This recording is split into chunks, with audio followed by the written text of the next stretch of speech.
করব নারকেলের আইসক্রিম। তার জন্য নিয়ে নিয়েছি নারকেল, নিয়েছি, এবার কেটে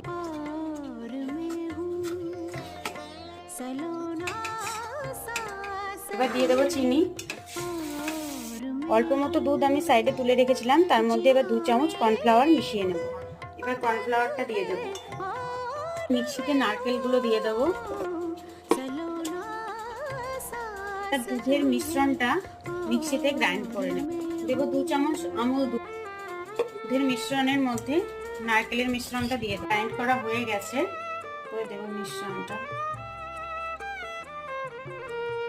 কিছুটা নারকেলের মিশ্রণ আমি এই মোলটাতে ঢেলে দিয়েছিলাম, এবার এটা বার করে, এটা জমে গেছে।